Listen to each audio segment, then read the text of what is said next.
Yeah, there we go. We just like, we have the spotlight. One guy.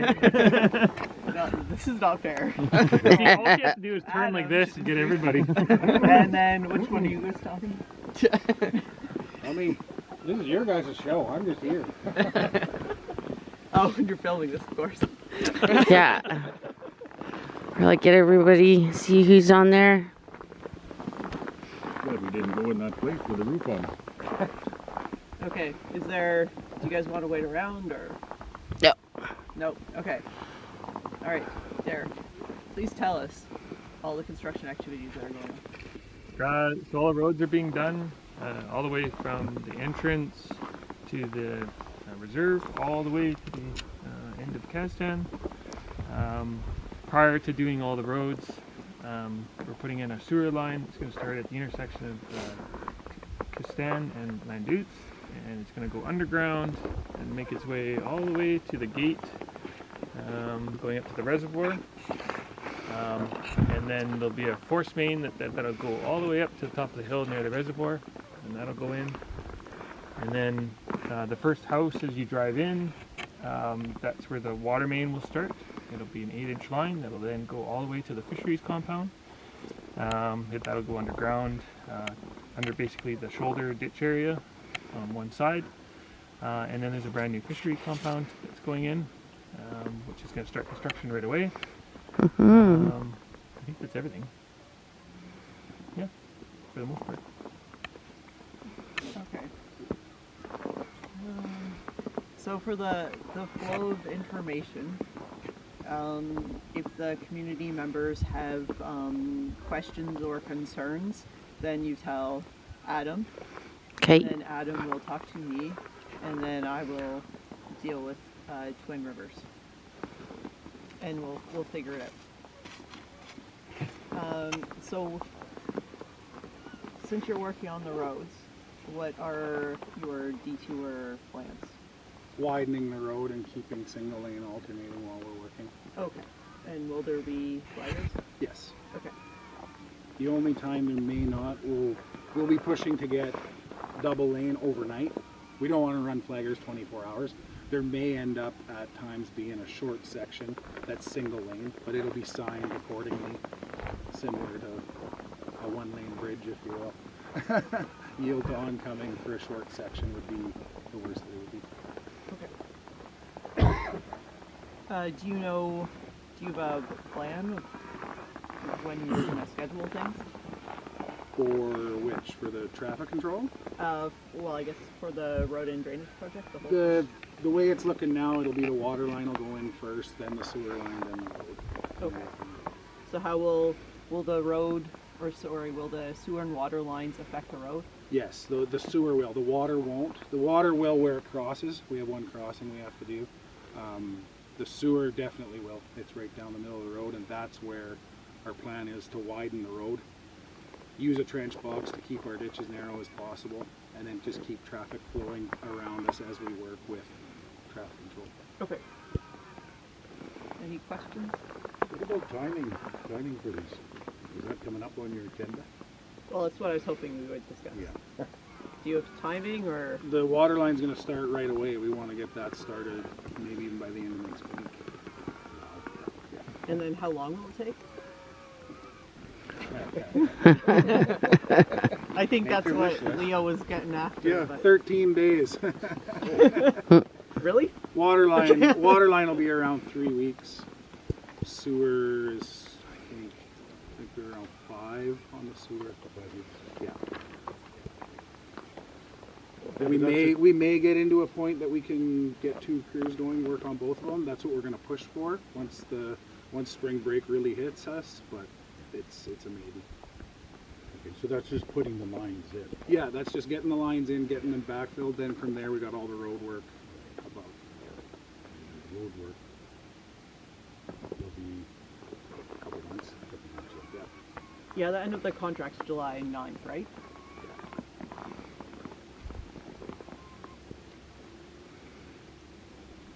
What about the new subdivision? That's another topic for... We weren't going to talk about that because this is just Twin Rivers. Just roads. And yeah, and we'll talk about, we'll have another meeting with Falcon at a later date when they want to start working. Oh, I see. Yeah, the only thing Twin Rivers is doing is on Castan Road there. In the old area, they're upgrading the road, but all the deep utilities and everything that was completed by Falcon, it's done. So they just have to build up the road. Oh, so all the lines are in over there? For sure, yeah. Really? Hasn't been tested yet, but it's physically there.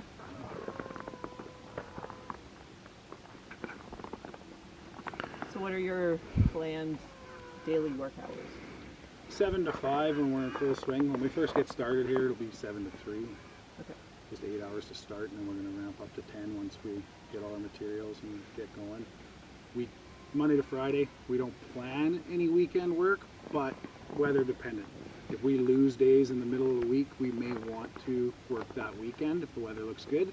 So we'll be communicating with you and the community to make sure that's okay. And then any long hour, there may be some critical tasks that we have some long days, like if we're the waterline road crossing, we're not going to start at work 8 hours and leave it open. We'll work till it's done to get it done. So there will be some long days like that. For the most part, it's Monday to Friday, 7 to 5. Okay. So last year there were a couple challenges, notably the driveways. So for McElhanney, we will send someone out to assess driveways that might have the angles changed at the end. So that should reduce a lot of the potential problems.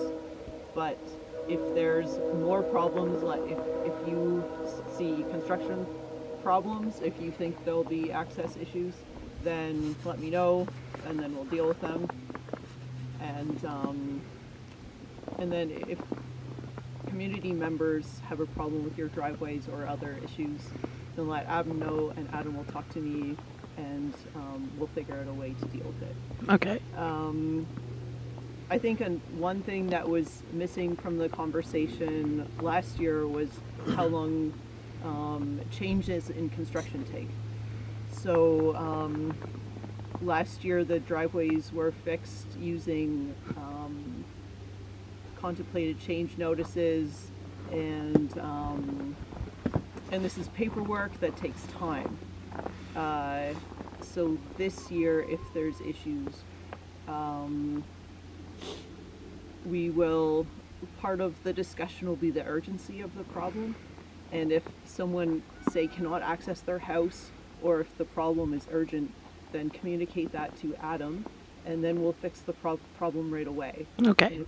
If the problem is not urgent, we'll go through the slower paperwork way, and the problem will be fixed. It'll just take a week. Yeah, it depends, because paperwork has to come from us. Well, I mean, just like the paperwork time, it will take a week, 2 weeks, if it's not urgent, or however long Twin Rivers takes. Oh, yeah.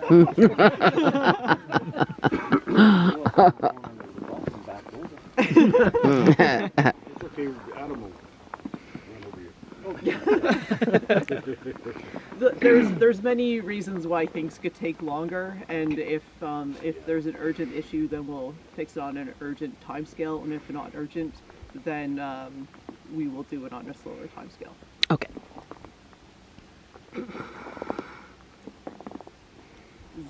Do you guys have any questions? What about the height of the road?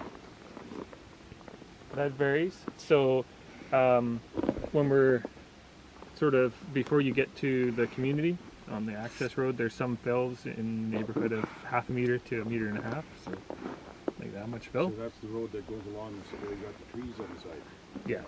Yeah, and there's a few dips in that, so there's a lot more fill going in. Yeah. In the actual community for people's driveways, we did create a map. So we do have a map that it shows what depth everybody's going to have. Yeah. And it's generally in this territory, about a foot to plus or minus a little bit. Okay. on this section here. Yeah. So the intent for everybody to understand why we're raising the road is because in the event that you guys get a 1 in 200 year flood event coming from the Fraser River, you guys will still have access. Your houses may become underwater in certain areas, but the road will be fully accessible for emergencies. You can get out. It'll also act somewhat like a dike, so you guys will be able to actually manage the stormwater in. So, yeah.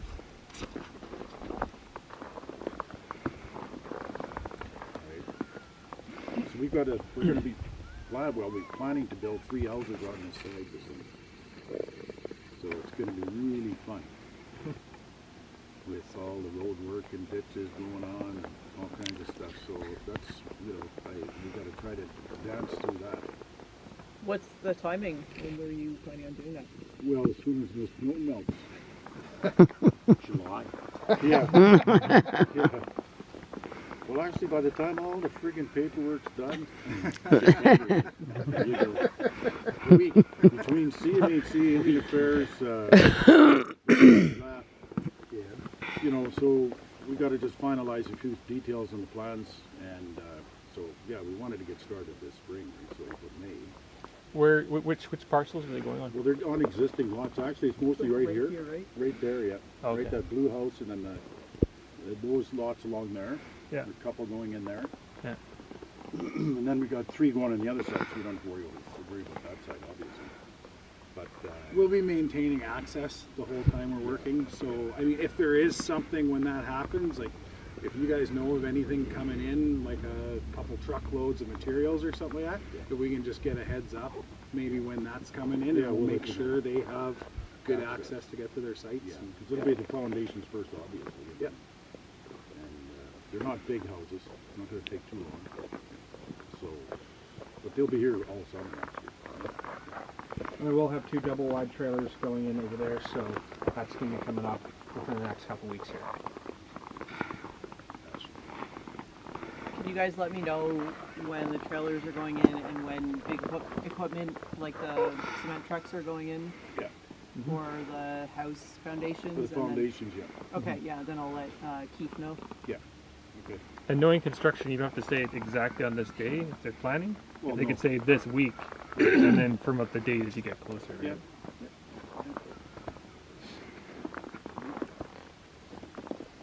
Okay. So the sewer line is in for the main line or what have you, and then you're going to extend it up to the where the lift pump is going to be, and then up to where the lagoon's going to be. Yeah. So the lift station, this first power pole you see there. Yeah. So between the first power pole and the second power pole, that's where the lift station will be off to your right. If you go down to the third power pole, that's where it'll take a right, and there'll be a force main that'll go up to the standpipe, the green standpipe. Hey. So the lift pump's not going to be too far from the clinic then. No. Warning. Morning. Lift pump health clinic. Okay. I can picture it now. Okay. The lift pump's not that big, is it? It's not. No, it's again, we're not responsible for the design, but Well, you're that's Radloff, right? Radloff, yeah. Yeah, but they're typically like the diameter would be like the diameter of that SUV. Square would be kind of the footprint. If you have odor issues and stuff, there's stuff you can mitigate that, so you don't have odor issues. But there's lift stations all over the place. That, Oh yeah, I've seen them. Yeah. Okay. And then the lagoon, that's another project. That's something totally different. Right? Yeah. yeah, And that's happening this year too. I'm not sure. It's not within our scope. It's Radloff. That's the right law. Okay. And so far as I know, yes, but Yeah. that may change with the funding issues. Right. Because I'm just worried about building a house and then connect to the old septic tank, or put in a honey bucket for a year, build a couple of outhouses, The easiest is like if the wastewater system's not available, yeah, the simplest would be a holding tank. That would be your lowest capital cost. yeah, Your next capital cost would be a whole field, which is usually in the territory of about 30 grand. 30 grand, Yeah. 30 to 35. Yeah. depending on who does it and time of We've got year. an existing one. And I think that's where we have a little bit of confusion within the affairs right now too. I think it's if they're funding.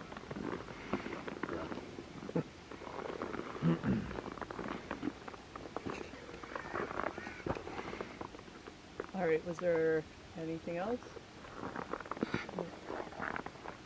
Okay, thank you. All right. Thanks, guys.